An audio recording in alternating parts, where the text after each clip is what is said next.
Bon, concernant la situation en Ukraine, il y a quelque chose qui a attiré mon attention. La fois dernière, je pense que c'est hier ou avant-hier, nous avons parlé un peu de la situation en Ukraine et nous avons dit que Zelensky a réclamé l'argent des Russes.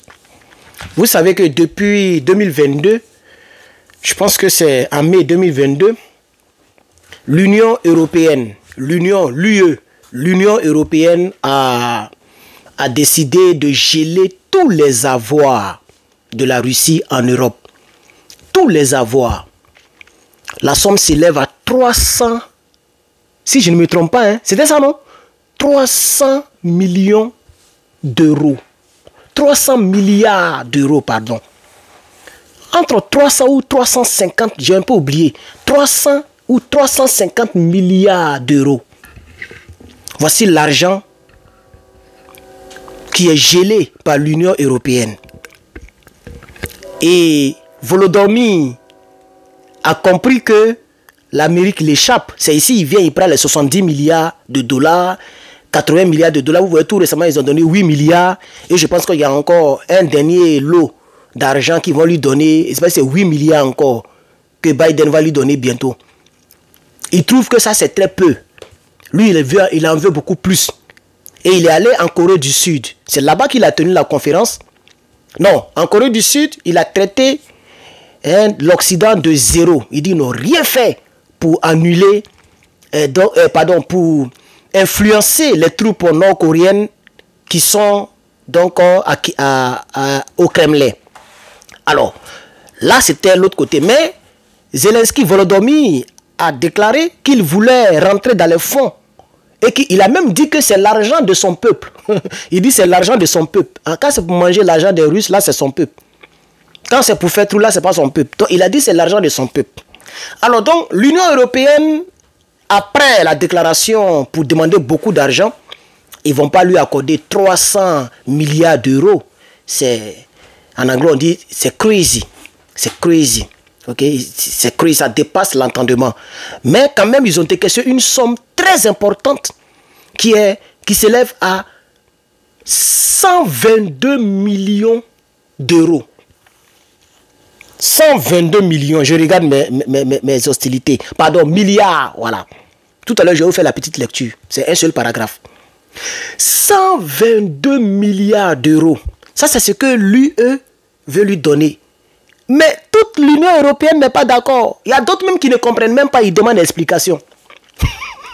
Ils disent, mais on va lui donner autant d'argent là, c'est pourquoi? Il y a des pays qui ne comprennent pas. Il y a des pays même qui disent, mais ça là même, c'est pourquoi? Donc, il y a plusieurs pays, il y a plusieurs membres de l'Union européenne qui ne comprennent pas le but d'une telle somme. 122 milliards d'euros. Ah oui, ça fait beaucoup d'argent. C'est ça que les gens veulent donner donc à Volodymyr. Alors, c'est de ça que nous allons un peu... C'est cette information que j'avais pour vous. Nous allons agrémenter cette annonce et donc creuser dans le sujet. N'oublie pas, mon frère, camarade, ami, parent dans le combat, de mettre un pouce en l'air si tu es sur YouTube ou bien de mettre un like si tu es sur Facebook et mettre un cœur si tu es sur TikTok pour embellir, décorer la vidéo. Et surtout, si vous n'êtes pas abonné à mes canaux, oui, abonnez-vous, mais surtout et surtout encore, activez la cloche des notifications pour être notifié à chaque fois que nous allons balancer une nouvelle vidéo. N'oubliez pas de passer votre commande pour ceux qui aiment très bien le t-shirt que je porte, le t-shirt panafricaniste, le coup de poing en l'air, ou bien le One Love que je porte. Voilà, si vous aimez le One Love ou le t-shirt, tout est disponible sur notre site que vous connaissez déjà, lepatriotebigcartel.com. On va avancer. Toute l'UE ne comprend pas pourquoi dépenser 122 milliards d'euros pour Kiev. Les Européens sont contraints d'expliquer la nécessité de soutenir l'Ukraine avec une telle somme. Car tout le monde au sein de l'Union européenne ne comprend pas pourquoi il faut dépenser autant d'argent qui s'élève à plus de 122 milliards d'euros pour un seul pays européen. C'est ce qu'a déclaré le chef de la diplomatie de l'Union européenne, M. Borrell, Joseph Borrell, qui est parti en visite à Kiev. Donc il est allé visiter Kiev et c'est là-bas qu'il a Bamugoussa. Ça fait honte, hein? On termine. Voilà ce qu'il a dit exactement, mot pour mot. Tout le monde en Europe, il est parti dire ça à Zelensky au fait. Il allait dire à Zelensky, voici ce que tout le monde dit de l'autre côté de l'Europe. Donnez-moi un instant. Un petit instant, hein, c'est très important. Je n'ai pas envie de couper la vidéo pour gérer ça. Voilà, c'est géré. Voilà ce qu'il a dit mot pour mot. Il dit, tout le monde en Europe là-bas ne comprend pas pourquoi on doit... Pardon, voilà ce qu'il a dit. Pourquoi nous devons dépenser 122 milliards pour l'Ukraine. Vous savez, 122 milliards, c'est beaucoup d'argent. Tous les citoyens européens qui ont réussi leurs propres besoins ne le comprennent pas.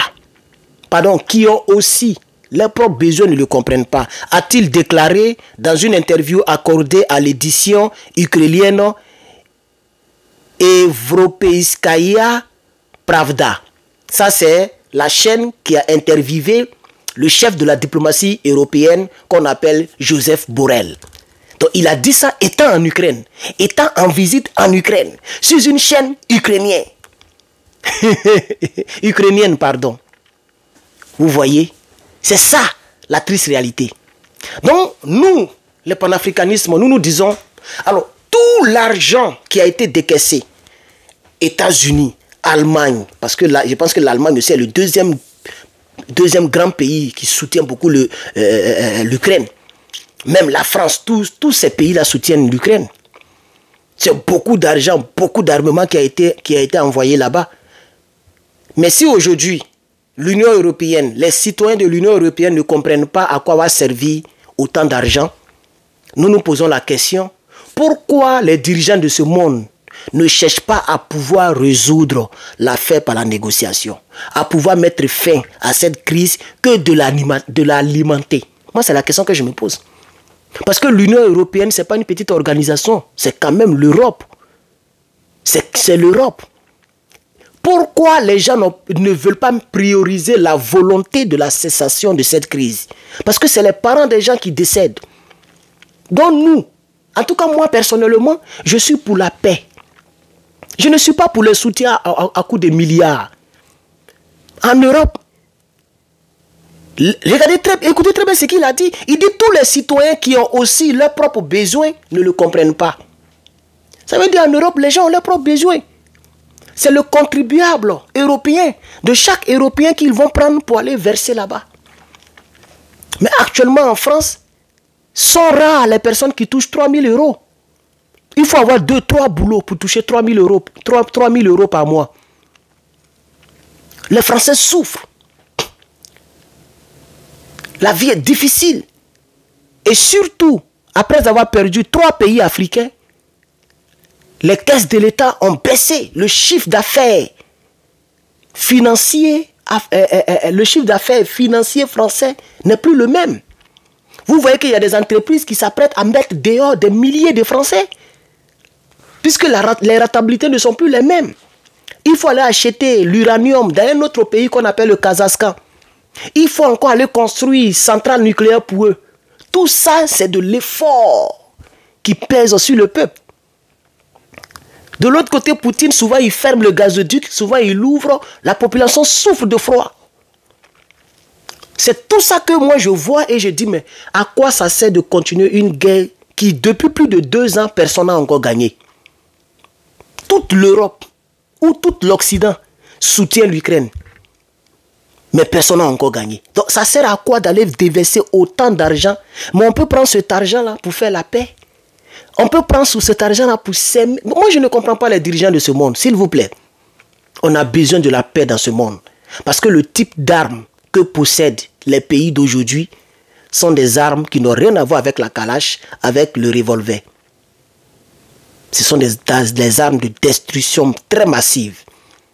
Et le pays qui est visé, le pays qui est partie prenante de cette guerre, qu'on appelle la Russie, c'est la première puissance dans ce type d'armes-là. La première puissance dans ce type d'armes, qu'on appelle les armes nucléaires, les armes atomiques, tout ce que vous voulez. Alors moi, personnellement, j'aimerais qu'on en arrive à une... Il y a toujours une table de négociation quelque part. Parce que ça fait beaucoup d'argent. Vos concitoyens ne sont pas contents. Pourquoi dépenser autant d'argent?